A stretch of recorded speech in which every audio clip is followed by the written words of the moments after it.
Pour obtenir quelque chose que vous n'avez jamais eu, vous devez faire quelque chose que vous n'avez jamais fait. Sortir de notre zone de confort peut être essentiel pour nous aider à grandir et évoluer en tant qu'individu et à être heureux. Pensez à certaines expériences ou à des moments de votre vie au travers desquels vous avez ensuite ressenti un changement. Il y avait peut-être une certaine appréhension au départ, mais ensuite, vous vous sentiez comme libéré, heureux de l'avoir fait. Malgré votre peur, vous aviez une volonté d'avancer, comme si cela était le chemin à suivre pour continuer de vivre. Vous sentiez au fond de vous qu'une autre possibilité existait et, après un moment de paralysie, votre envie de vivre prend le dessus.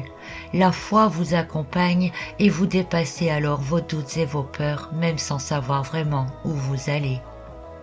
Vous êtes en réalité simplement sorti de votre zone de confort.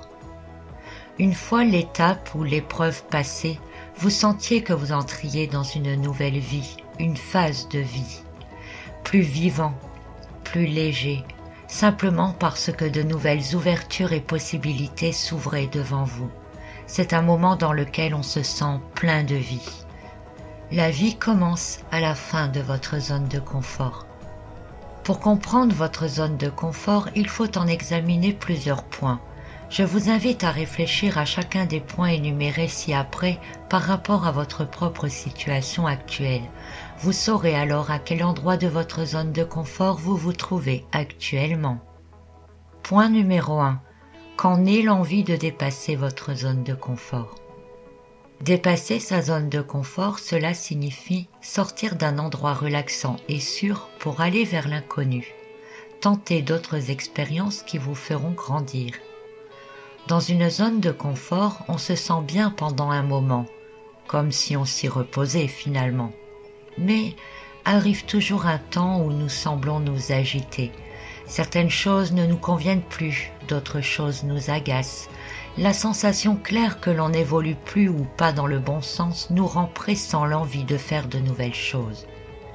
Il y a toujours un temps au cours duquel un événement particulier, une sensation, une discussion, une lecture ou une rencontre nous fait prendre conscience qu'il faut aller découvrir d'autres choses, qu'il y a d'autres choses à vivre. Si vous ressentez cela actuellement, c'est qu'il est temps pour vous de quitter votre zone de confort actuelle. Vous en êtes au stade 1, l'envie de se dépasser, de changer, d'évoluer. Mais d'autres étapes sont nécessaires pour sortir de la zone de confort. Ici, vous n'en êtes qu'au stade de la prise de conscience. Point 2. Reconnaître votre zone de peur face au chaos. Quand l'envie de dépasser la zone de confort naît en soi, nous sommes très vite confrontés à nos peurs, doutes et angoisses. Nous réalisons que nous allons sauter dans l'inconnu, que nous quittons un environnement dans lequel nous avons nos repères. Ainsi, lorsque nous voulons quitter notre zone de confort, nous rencontrons notre zone de peur.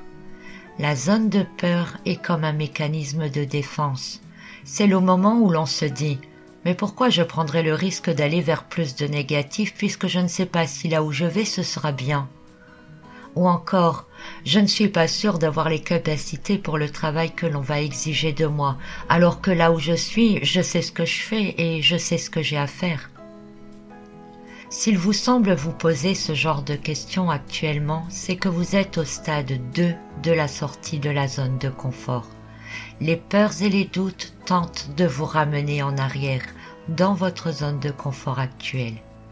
Ce stade est généralement très puissant car il demande une grosse dose de courage pour être dépassé. Il arrive que l'on n'ait pas ce courage et pendant longtemps nous sommes borderline entre l'envie d'évoluer et de changer et le fait de rester là où on est. Mais la vie tend vers l'évolution quelles que soient nos peurs. Notez que si vous restez trop longtemps bloqué face à vos peurs, dans l'incapacité de la dépasser de par vous-même, il est courant que la vie s'en charge pour vous, en créant des événements ou des situations auxquelles vous n'échapperez pas. un peu comme si vous étiez au bord d'un précipice, parachute au dos, et que vous n'osez pas sauter. À ce moment, une personne arrive derrière vous et vous pousse dans le vide. Point 3. Le désir de votre zone d'apprentissage, ou comment affronter le chaos. Au-delà de votre zone de peur, il y a d'abord la zone d'apprentissage. Il est intéressant de poursuivre votre chemin au-delà des peurs en passant dans la zone d'apprentissage plutôt que de faire totalement marche arrière dans la zone de confort. Dans la zone d'apprentissage, la peur est quelque peu maîtrisée car elle nous permet d'acquérir de nouvelles bases sur lesquelles nous pourrons nous appuyer pour évoluer. Mais en même temps, cette zone est frustrante dans le sens où l'on se rend compte que nos connaissances sont toujours très limitées. L'ampleur du travail personnel à effectuer peut aussi vous décourager et vous donner l'envie d'abandonner. C'est alors un renoncement vers la facilité. La zone d'apprentissage peut parfois sembler longue et épuisante. Certaines difficultés peuvent s'enchaîner.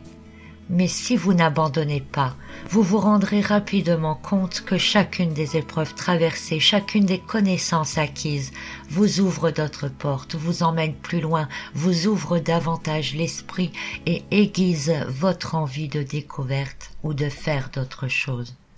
Et plus vous aurez ces envies, plus vous entrerez peu à peu dans votre zone de croissance. La zone d'apprentissage peut être fastidieuse. Vous pourriez avoir la sensation de vous égarer. On est souvent dirigé vers plusieurs directions à la fois. Vous avez en réalité ici la possibilité de tester plusieurs choses pour pouvoir décider vous-même de la direction qui semble vous convenir le mieux. S'égarer vous permet alors de vous ouvrir à beaucoup de possibilités.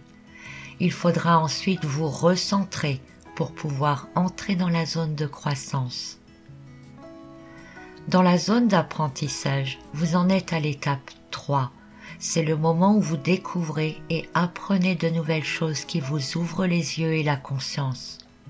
Ce peut aussi correspondre à un moment clé de votre existence dans lequel vous devez maintenant choisir quelque chose de précis pour l'avenir. 4. La zone de croissance. Dans la zone de croissance, vos peurs s'éloignent de plus en plus. Vous sentez également qu'il n'est même plus envisageable de repartir en arrière. Parfois, on se demande même pourquoi on n'avait pas réagi plus tôt. Dans la zone de croissance, vous êtes ouvert à de nouvelles choses, mais vous êtes quand même centré sur quelque chose de plus particulier. Vous n'êtes plus dans les zones de chaos précédentes, un peu comme un navire qui vient de surmonter une tempête et qui navigue à présent sur des eaux plus calmes. Tout comme le navire, vous n'avez pas encore vraiment atteint votre destination, mais votre vie retrouve un certain calme et un certain équilibre. C'est le moment dans lequel vous allez pouvoir approfondir vos nouvelles connaissances, les expérimenter pour les tester, mettre en pratique de nouvelles choses. On a la sensation claire que l'on a maintenant tourné une page. Si vous avez la sensation claire que vous avez réellement tourné une page, alors vous êtes entré dans la zone de croissance.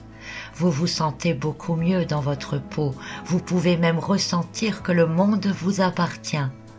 Vous êtes moins angoissé face aux défis qui vous attendent et pouvez même prendre certains d'entre eux pour des chances qui se présentent à vous.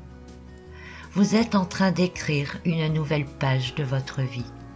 Dans cette zone de croissance, vous allez grandir, évoluer, apprendre, parfaire. Mais attention, car peu à peu, cette zone de croissance dans laquelle vous prenez vos nouvelles marques, habitudes, repères, deviendra peu à peu votre nouvelle zone de confort. Aussi, ayez toujours à l'esprit qu'un jour, il vous faudra à nouveau quitter cette zone pour aller vers une autre. Nous traversons logiquement plusieurs zones de confort au cours de notre vie.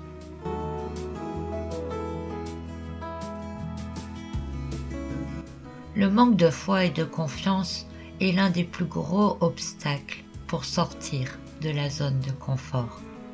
Lorsque vous avez reçu l'étincelle qu'il est temps de changer de zone de confort, c'est la vie qui se manifeste en vous indiquant qu'il est temps d'évoluer. Si vous ressentez cela, c'est que quelque part vous êtes prêt. Encore faut-il avoir confiance en la vie. Avez-vous suffisamment confiance en la vie?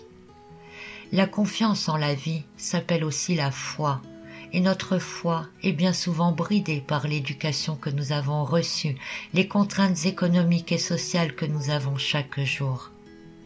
La raison tend à prendre le dessus pour vous convaincre que votre étincelle intérieure est une folie.